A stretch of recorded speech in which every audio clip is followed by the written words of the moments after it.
Good evening, ladies and gentlemen. Good Welcome back to Dish Gods. Yeah, wow, you're feeling I am Little Bear. Crispy, huh? Oh, man, I am feeling fantastic. I am over this flu, and I am 100%. Oh, I'm still fucking... Little Bear is back in action. I'm still down in it, man. You fucking piece of shit. You're going to get sick again. We've been passing this flu back and forth like the fucking... Patriots. Who was in the Super Bowl? Patriots from the Super Bowl? Patriots and the Falcons? Were they in the Super Bowl? Maybe. I think so. I don't know. I'm not that culturally aware, but we're passing it back and forth. So you're going to get sick again. I guarantee it. I'm going to get you sick. I will jam my tongue in many of your orifices just so you can get sick again. Well, you don't have to force them. You just have to ask. Oh, good to know. Yeah, welcome to our show. This is Dish Gods. As always, I'm your host, Max. I'm joined as always by my co-host, Little Bear. Yeah, Little Bear's feeling excited. Any reason in particular that you're feeling so chipper today? I am feeling great because we did an interview with the one, the only, Spud Goodman. Mudsman. Yeah, Mud Spudman. Yeah. No, Spud Goodman, yes, really. Mr. Spud Goodman. He is nationally renowned. For what? He does his podcast. He's on the radio. Mm-hmm. And he used to be on the TV. The TV? The TV. Is that the thing that I watch my Netflix on? Yeah, you know, the box with the moving pictures? Yeah. Yeah. Neat. Wowzers. Yeah, Spud Goodman, basically a local legend. Yeah, locally known Seattle, Tacoma area man. Yeah. It's been on the air since the early to mid 1980s. Wow, Jesus Christ. Imagine being born in that time, huh? Dude, horse and carriage, right? What was it like without electricity? I don't know, but we talked to him about quite a bit of things. He took time out of his incredibly busy schedule to grace us with his presence. We had a nice phone interview with him, which we're going to be dropping into this episode. We're going to be playing that interview in a few minutes, and after which we're going to get back to our regular episode. We've got a lot of great stuff planned, but for now, let's jump into that conversation.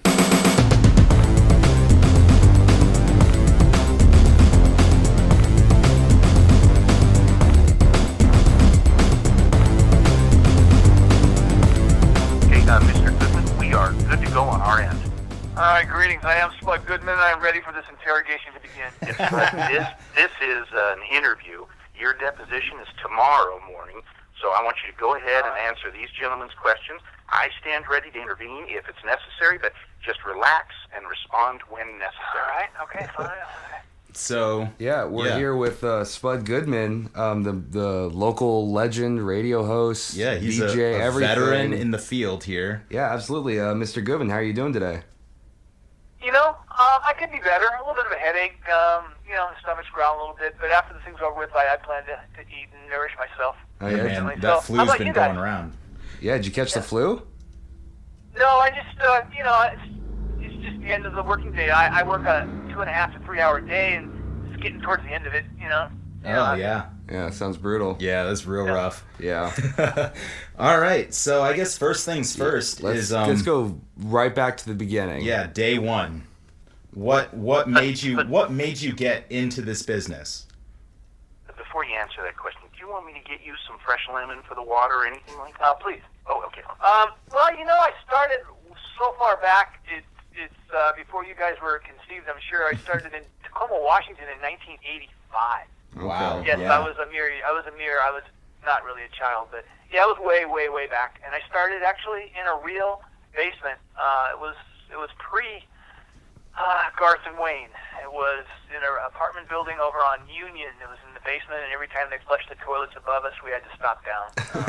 But it's totally serious. It was a cable TV show. We were on cable Puget Sound, which at that time was the cable channel for Tacoma. It was, my lead-in was the Reverend Jim Baker. Actually, I was pretty pumped about that back then. I know you guys don't probably know who he was, but he was, you know, Tammy. Well, never mind. I won't bore you with it. I used to watch him all the time. Yeah.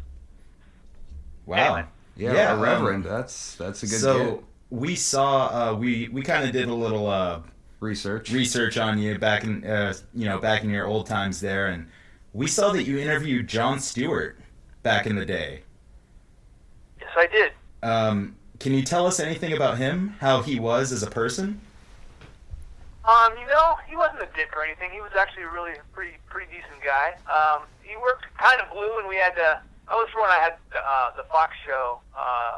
It was a syndicated show, so I had some broadcast standards, so we had to bleep some of the stuff out. But he delivered. Of course, he's obviously, everybody knows he's brilliant, but he was able to slightly adjust his material to fit the show. So I loved him as a guest and as a person. He was very decent to myself and the crew, and no bad experience there. I've had a few over the years, but no, he wasn't a dick. Right. That's awesome to hear. Is there anybody that you've ever had on your show that you were just over the moon about, that you couldn't believe that you were going to be interacting with? Yes, actually. And somebody I don't know if you guys are familiar with, but he is a Northwest institution.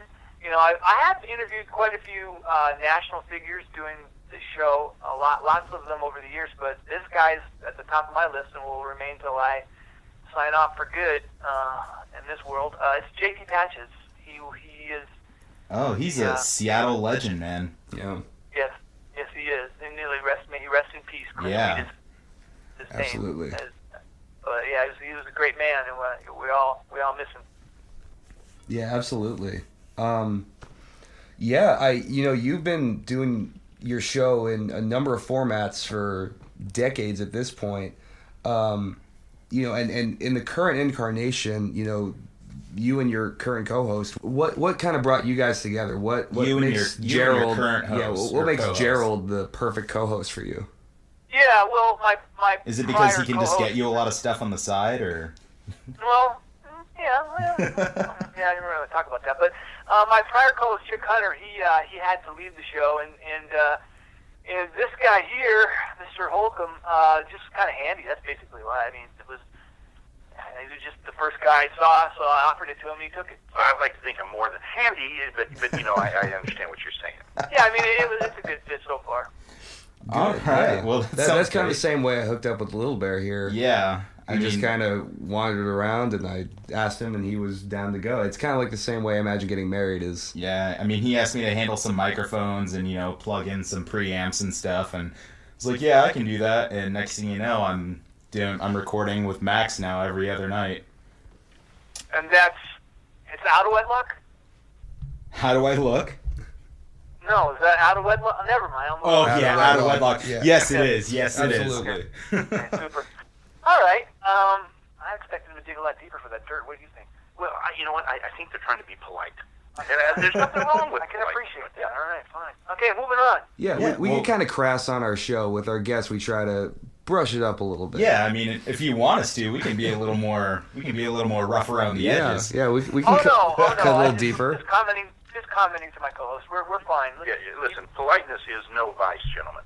Not if you ask me. Yeah. Well, thank you very much. Yeah, we appreciate that. I mean, what kind of inspired you to pursue this career? What really made you just want to stick it out? Because it's not an easy business to get into or stay in, and you've managed to maintain a pretty steady career. What kind of got you into it, and what keeps you going? Well, I don't know if you guys are, again, old enough to remember that ITT school of whatever, you fill in the blank. I just saw a ITT cable Tech. ad. It's been around for years. Maybe you do know it, but I saw a cable ad late at night. It was that or getting into criminal justice, being a guard. There's one of the two, and who would not go with having your own TV show, cable TV show? I mean, it was a cable TV show. I mean, we had one camera and like 2 microphones. It's still a show. It was on cable, so it's a cable TV show, and that's what we did, and it was a no-brainer. I just leaped at that opportunity. That's awesome. Yeah. You really seized the day there. Yeah, they put me on their brochures and everything. It was pretty cool. Right on. Yeah, I mean, so from there, after starting at ITT and everything and growing and getting, your cable TV shows and becoming a podcaster, what kind of keeps you wanting to keep pursuing this? Well, yeah, that's pretty deep. Let me give that some thought. But I don't see any reason you can't answer this question. It's not going to hurt you, I don't think. Okay. All right. Well, I mean, I consider the alternative, which is no job or actually having to work. So, I mean, I just keep coming back to just doing the same thing over and over again that I'm accustomed to for many, many years because, you know, I mean, working is not that much fun and a real job. No, we don't blame you, man. That's yeah, we're trying to break out of that right now. Yeah, very true. Yeah. Unfortunately, like I think it was in your previous episode you just released, you said you're trying to drum up some listeners here, and it's kind of what we're trying to do. Yeah, I don't think that ever ends. I don't care, you know, if you're on CBS or NBC. I mean, you're constantly, well, I'm gonna lay it out. You're constantly a whore. You just have to generate the traffic or whatever. So, you know, in my case, you know, if I can get triple figures, you know, I'm a happy guy. How about you guys? How are your numbers? Oh, they are we're really growing now. I think we just broke 20. Yeah, we literally have like tens of listeners. Yeah. It's going good. I feel at home. So if you're past, I'm going to ask you this question. Fire away. You're past episode 1 or 2, so the family stopped listening by now. Is that kind of accurate? Oh yeah. Once we started really dropping some political bombs and some, you know, the language got real coarse and everything. Yeah, we saw the listenership start to dwindle once we started digging into some really great topics to talk about, like Donald Trump, cancer. All of those things, our numbers really ran for the hills. Yeah. It's kind of hard. I found that family usually dump shit by the 3rd episode. You know, they're not going to tell you that. They're going to say, yeah, it was really cool. I loved it and all that. But, you know, my experience is that the second one's usually their max. They're gone on the 3rd one. But, you know, who knows? Maybe you guys are special. Maybe you got loved ones that are, you know, are beyond supportive. I don't know. I wouldn't hold out too much. Too much luck on that. We talk about our daddy issues quite a bit on this show. Serious dad issues over here.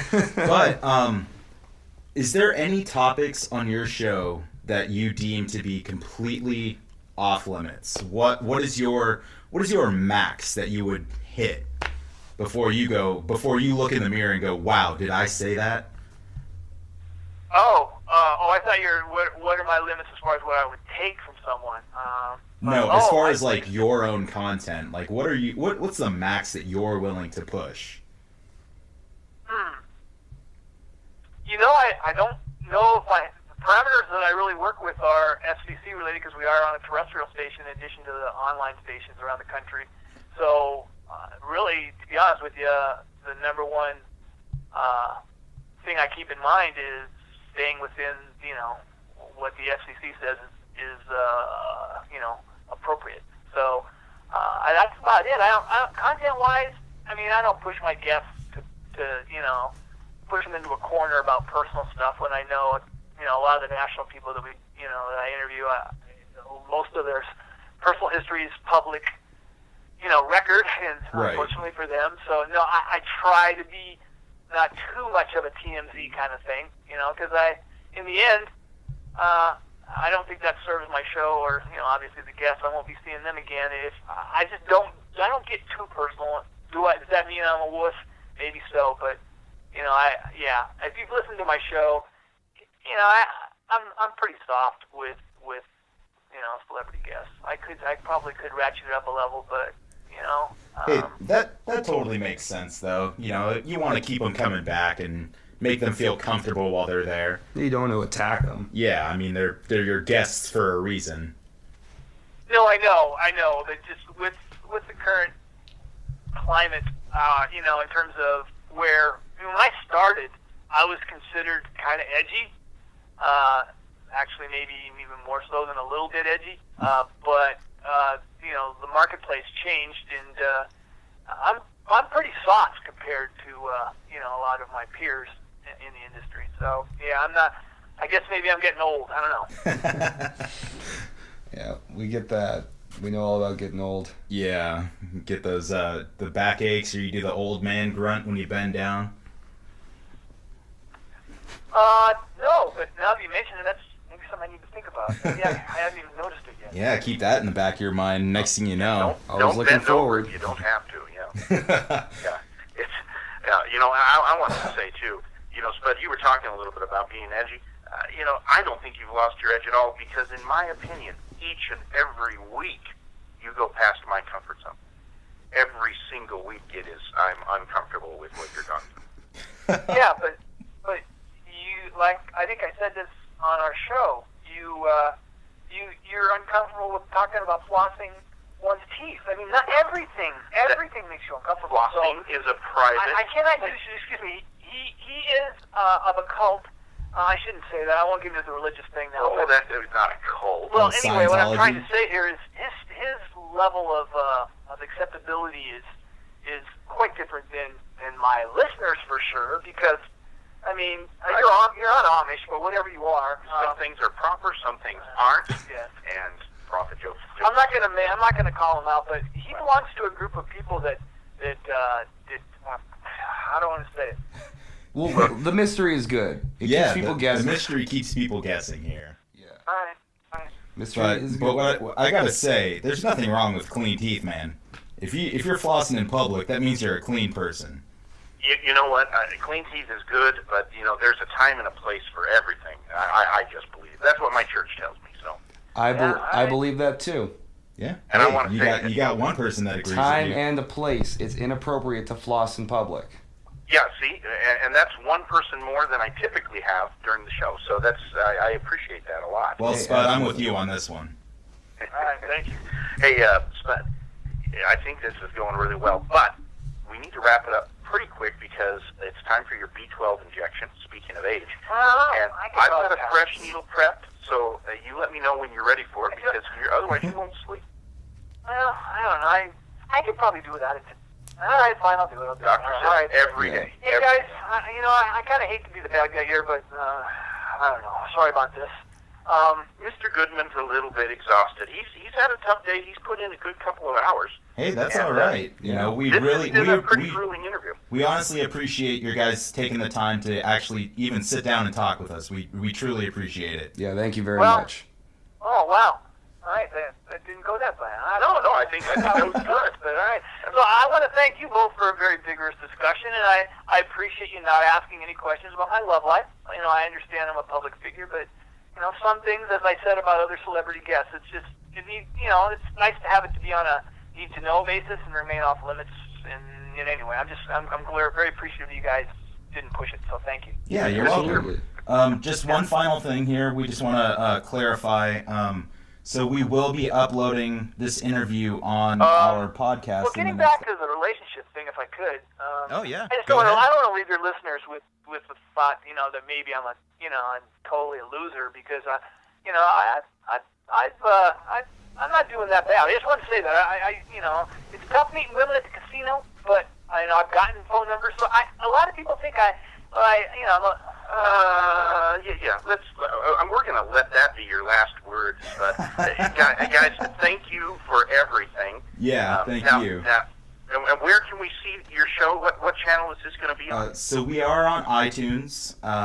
Our handle for everything is Dish Gods. So you can find us on YouTube, iTunes, Google Play, Stitcher, and you can check us out on our website, dishgodscast.com. Wow, okay. Well, let me do my sign off, and I'm good. Okay, I'm Spud Goodman. This is my contract. I have to do this in every broadcast I'm involved in. Be all that you can be, and I mean that. God bless and ciao. And that's how I say goodbye. So, goodbye. That was a great interview with Mr. Spud Goodman himself. If you're interested, you can find him. You can find the Spud Goodman Show at www.spudgoodman.com, or you can visit him on Facebook at facebook.com/The Spud Goodman Show. And if you're interested in finding more of our episodes, you can find those on YouTube, iTunes, Google Play, and Stitcher, all under Dish Gods. You can also find our website at dishgodscast.com, or you can email us at dishgodshow@gmail.com. We'd love to hear from you. Or you know what? Send us a tweet. We're on everything at Dish Gods. We'd love to hear from our fans. Again, big thank you to Mr. Goodman for taking 15 minutes out of his busy day to spend some time with us. We're going to be right back into our episode. Thanks for sticking around. Week 3. Supplies are running low. Spirit's dwindling. I don't know how much longer I can continue. My Twitter feed has been consumed by him. I can't escape it. I can't outrun. All there is Trump. Are you serious right now? Dude, what the fuck are you doing? What? You said I could do it. No. I'm doing the Trump train thing. Yeah, but you sound like a bitch. It's an emotional time for me. I can see that. Yeah. I mean, look, I've been following Donald Trump on my personal Twitter for like 3 weeks now. God, what a snowflake. And I don't understand. Why are all the news fake? Good question. Apparently, all the news media is fake now. Yeah. On the left and the right. Who can you believe? No, Donald Trump. Apparently, that's the only person. Apparently, he says he's the only one that we can listen to and believe. I don't get it. Okay, here's the thing that I don't really understand. Is like somebody like CNN, for example, will say this happened. X thing happened. They'll be like, Burger King put out a new burger. Donald Trump will go on Twitter immediately and say, the fake news media wants you to believe that Burger King is putting out a new burger. Disgusting. Even though Burger King comes out the same day and goes, hey, check out our new flame-broiled whatever. Yeah, like, what the fuck is going on? Why is our president a deluded psychopath? So speaking of fake news with Donald Trump here, he claimed that there was a terrorist attack in Sweden. Yeah, there was. It was really sad. Like one person got injured. One person was injured, but it wasn't the terrorist attack. Even the government officials from Sweden. So Can you give me a good Swedish accent? No, I can't. Let's give me a good Swedish chef. My Swedish chef. No, even so, Sweden, the country of Sweden, has a Twitter that they run, and it's run by actual citizens. Yeah. They hand it off to other citizens every other day. How nice must that be to get to run the country's Twitter, right? What do you say when it's like your turn and you're like fucking Billy down the street was just like on Twitter all day yesterday, like just cracking everybody up. He gets the key to the city and then it's like, yeah, it's your turn. And you're like, I like cake. Way to go, Bill. Yeah, and then it's just like, fuck you, dude. Give Billy back the Twitter. Fuck, man. But yeah, even the citizens of Sweden or Switzerland. Was it Switzerland? It's one of those dumb Sweden, Eurotrash party club countries. Whatever the fuck. One of those people. Even they came out and were like, hey, at Donald Trump, real Donald Trump. Nothing happened here, man. Like, we don't know what you're talking about. Like, obviously, if something happened, well, we would be the first people to know. Technically, something did happen. Yeah, so let me break that down for you real quick. Break it down a little bit. It was... Lead the people to the comedy Zion. It was a small attack. It's not really comedic, actually. It was a small attack, and it was based from a small right-wing white nationalist group in Norway. They're based out of Norway, I believe. It's like the NMA or something, whatever that means in their language. National Men's Activists. Nice guess. But nice. Anyway, they planted a small bomb somewhere, and it went off, and it only ended up injuring one person, which I'm assuming they ended up injuring one white person. Yeah. Shockingly, in a country full of white people. But yeah, and so Donald Trump quoted that attack, but tried to blame immigrant Muslims. And then he goes on Twitter and is like, Switzerland says that immigration and refugee intake is doing so well for them. Wrong, false, lies. Actually, it is doing really well with them because since they opened their doors to all the immigration and all the immigrants, they've seen their largest economic boom within almost a decade. Yeah. It reminds me of something I saw the other day, and I don't know if it was like some guy I saw on YouTube talking or something, but somebody mentioned like that like in a certain country, since they allowed immigrants and refugees in, like the number of rapes and murders have Germany. gone up. That's Germany. Like like it's I don't know. It's just insane. I hate the way everybody's trying to open this dialogue now. You like you and I are not qualified to really talk about this shit, but neither is ever anybody else. No. And everybody's trying to act like I can look up facts on Wikipedia, so I'm the fucking authority on this. I want to say I'm going to be very lenient here. Okay. And I'm going to give Trump supporters 3%. Okay. 3% of his supporters might be qualified to talk on these topics. There's out of this 3%, there's a. So I'll be lenient. Give them a 65% possibility that they might have an inkling of knowledge about the topics about what's actually going on, and whether or not they could actually bring it up without saying immigrant, rape, or illegal crime. Any of those, if they can't have an argument with any of those words in there, then I might listen. Other than that, it's based off of pure rhetoric and bullshit. Absolutely, and it's just espousing. They're regurgitating. They're like a blender. They get in all that Trump speech, and then they just mix it up and they just spit it out at you in a different and then order. Eventually the blender gets too full and it just overflows everywhere and makes a big fucking mess. And that's what's happening right now. Yeah, and we're trying to clean up the mess. I would even say that. I would like I'm just kind of like trying to walk away from the mess and act like I never saw it happen. that's where I'm kind of at. I'm just like, good move, man. I really hope somebody comes along and notices this and cleans it up. I hope someone better than me comes along and cleans this shit up. I feel like that's kind of how everybody feels, though, is everybody's just like looking at it's like you're in the middle of a store, right? And there's an abandoned 4-year-old who's sitting there like flooding diarrhea out of his mouth and asshole. It's getting everywhere. And nobody's like, where's his mom? Everybody's like, I didn't see anything. I hope somebody who's more morally plorable than me comes along and fixes this. And that's how everybody's acting right now. And it's fine because I'm one of them. I'm not trying to call anybody out, but it's like, please. It's the pack mentality. Yeah, please, Obama, come back. I will take you back with open arms. Hey, Joe Biden. I didn't really care for Obama too much. Do you miss him now though? Oh, dude, of course. I miss this. It's always one of those things. It's always a give and take. Yeah. You don't know what you got till it's gone. Yeah. But, honestly, I'm not really too much for the political scene for the past. In general. For the past about 15 years in the United States right now. It's been kind of really going downhill very rapidly. After the Industrial Revolution, everything kind of turned to shit anyway. That's very true. America's been a crap hole and a half.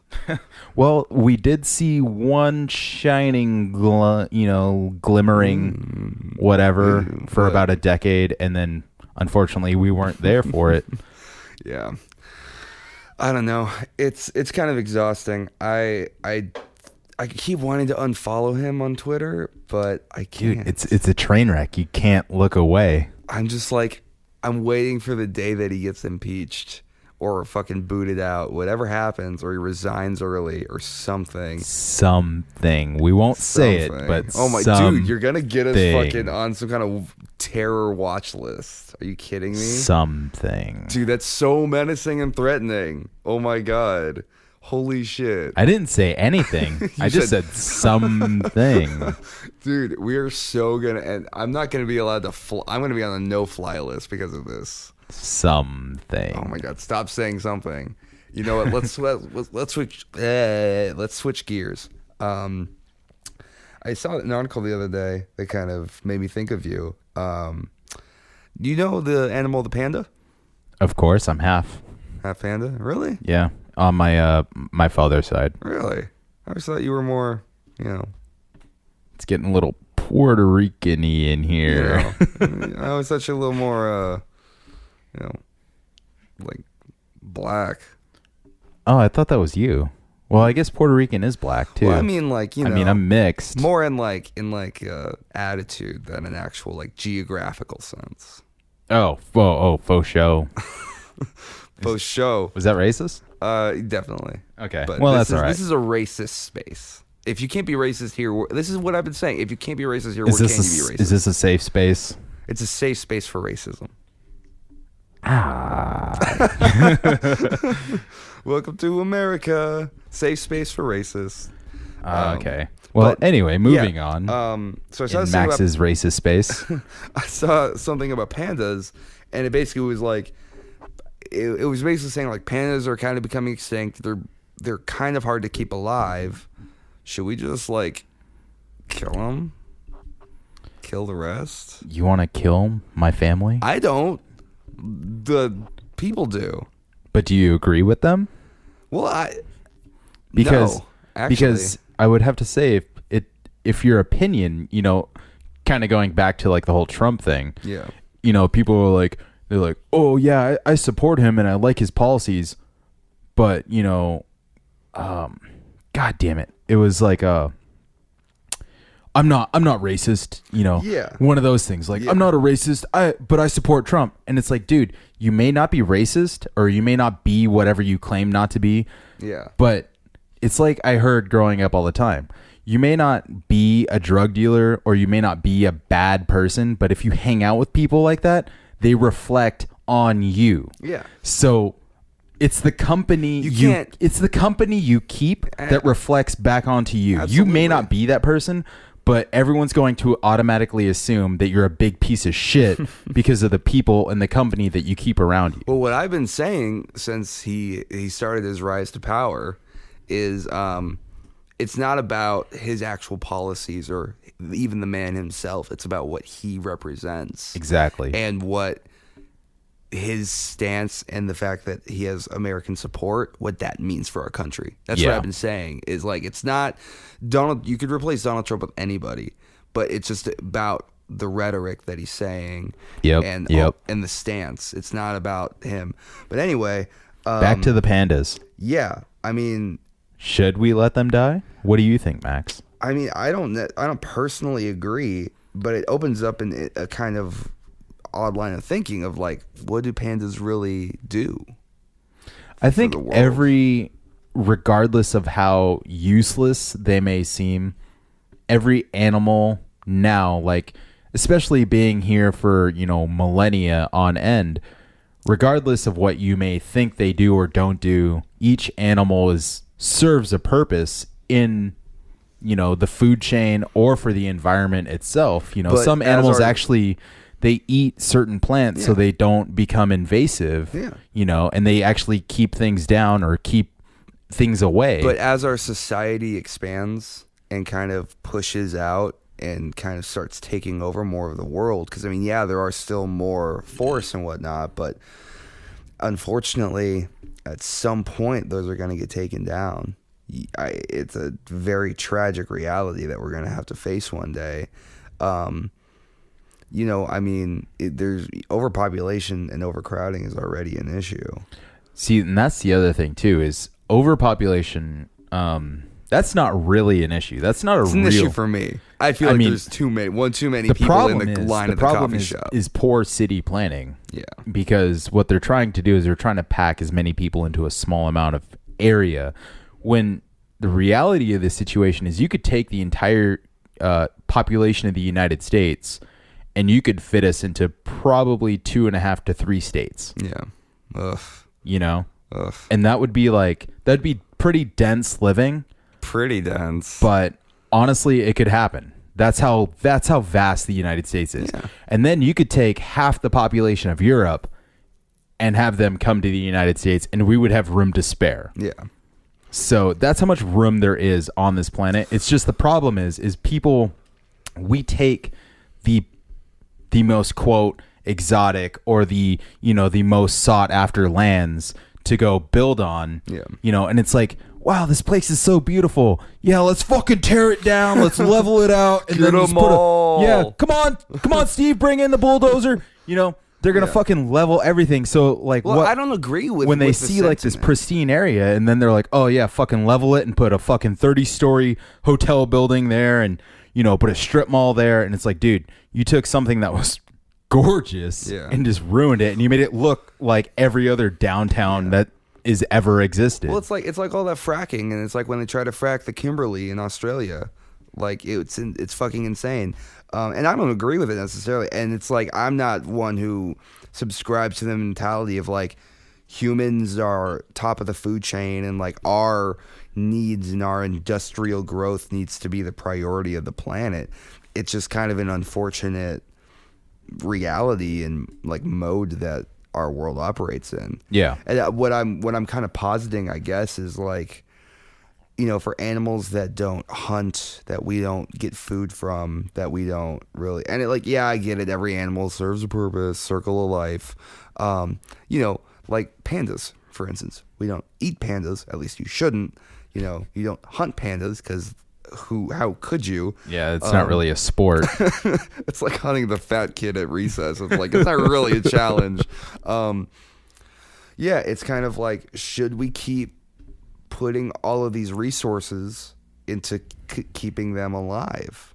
And if they're dying out, and it's with all of the technology that we have, if it's that difficult to keep them alive, should we?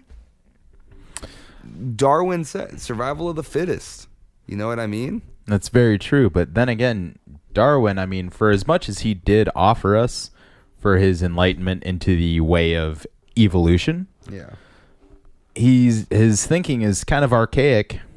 You know what I mean? He's an archaic dude. I mean, he was around in like what, the 90s?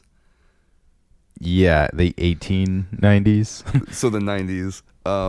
No, earlier than that. But yeah, no.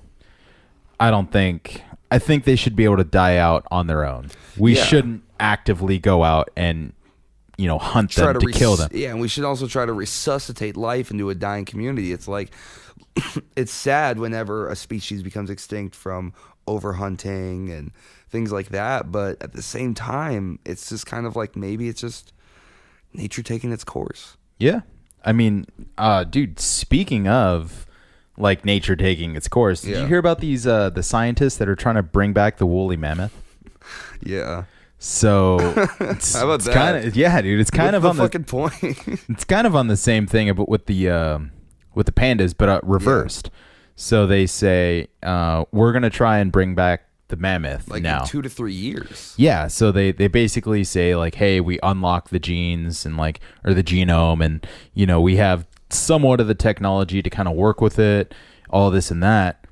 But it's like, dude, if all these other animals are dying out, and like if we can't even save the elephants that are living on the planet now, yeah, a woolly mammoth is like what, 1.5, 2 times the size of an average elephant that we have here now. Big as fuck. They're massive.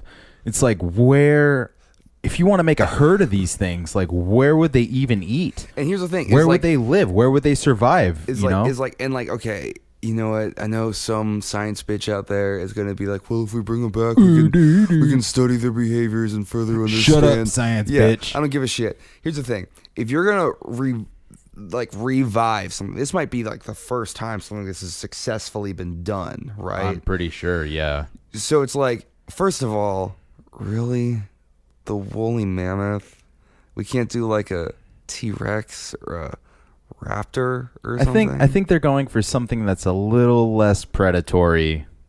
You know, you don't want to like a Jurassic Park scenario going on. I'm not really like woolly mammoth doesn't get me hard. You know what I mean? Like, but if you're dude, like, would you? I think it would be pretty dope to have like a woolly mammoth coat. I don't know, fur is murder. You know. What I mean? Yeah. Well, just in case, some girls might be listening. Fur is murder. PETA, all that shit. Yeah, fuck PETA. PETA's fucking shit. Fucking psychopath. Yeah.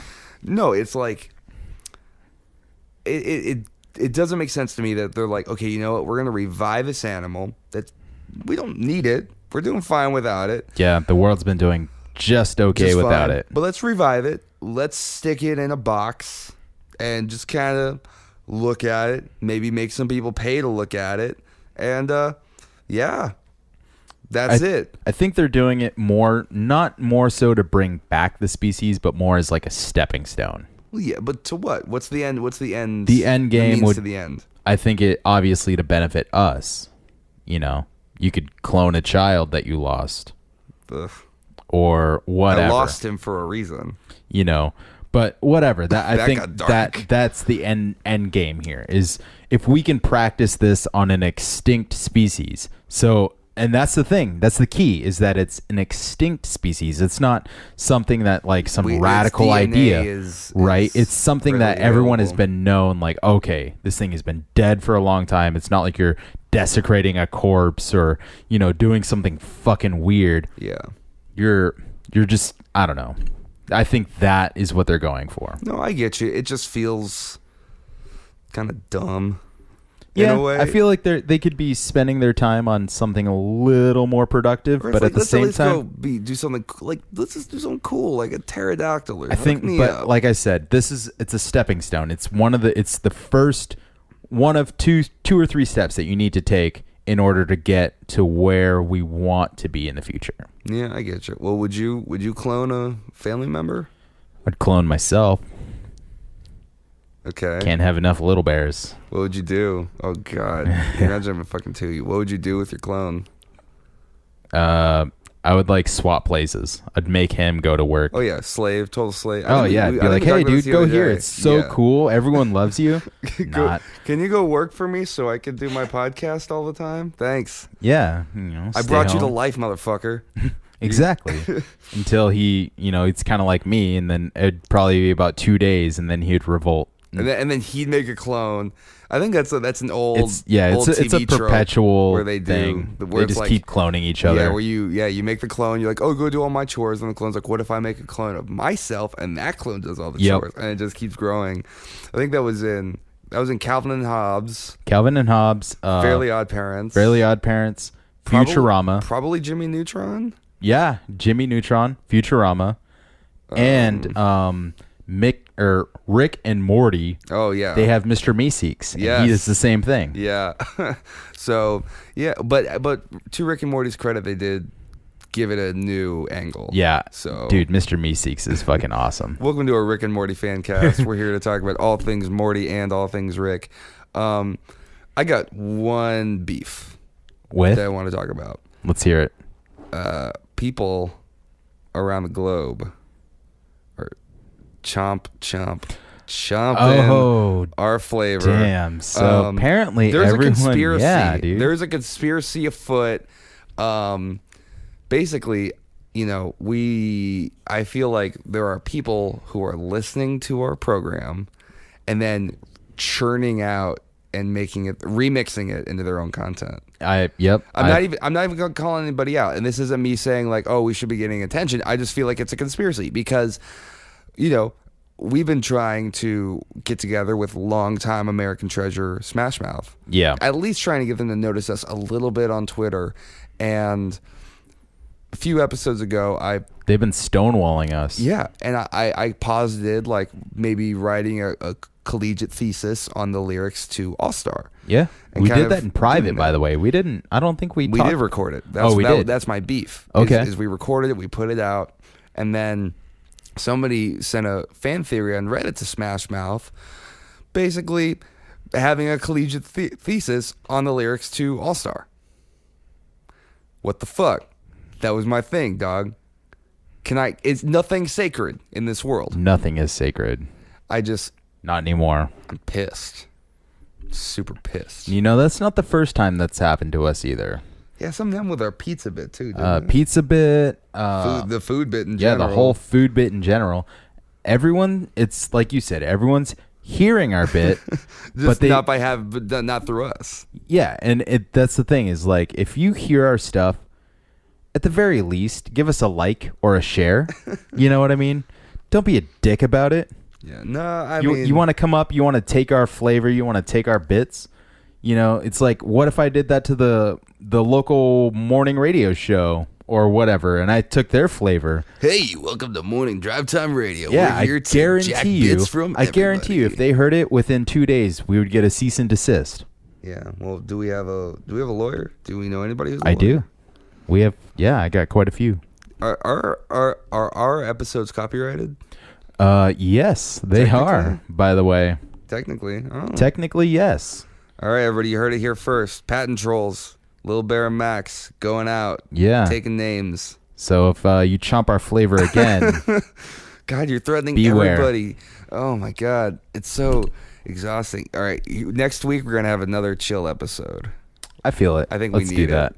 We've been getting too hot, and we're both finally not sick anymore. So next week, let's just celebrate by having a real chill episode. I can get behind that. Yeah. Like your mom. Well, that's going to do it for us this week. Thank you so much for listening to our show. This has been Dish Gods. Another huge thank you to Mr. Spud Goodman. You can find him at spudgoodman.com. You can find more of our episodes on iTunes, Google Play, Stitcher, YouTube, and our website, dishgodscast.com. Little Bear, do you have anything you want to say to the nice folks at home listening? Something kind to leave our listeners with? Just thank you for listening. We appreciate the literal 5 and 10 supporters that we do have. You should rate and subscribe. Yes, please. Any platform that you listen to us on, rate and subscribe. And share, please. Share our content. Everything helps out. We are getting so little interaction. We literally can afford to shout out every single person who gives us any kind of attention. So for free. Yeah. So if you like our program and you would like to hear your name on our show, just do literally anything to us. Send us a dick pic and we will share it. Yeah. Like an episode. Email us at dishgodshow@gmail.com. You can find a form on our website, dishgodscast.com. Hit us up on Twitter. Everything's dishgods. We'd love to interact with you guys. I'm not even concerned about numbers. I just want to show you guys some love. So help me, help you, help me. Help me, help you, help yourselves. Help me, help me, help me. Something. Help Max. Me. Something. Well, as always, I'm Max. And I'm Little Bear. This has been Dish Gods, and we will see you guys next week. Deuces. Thanks for sticking around.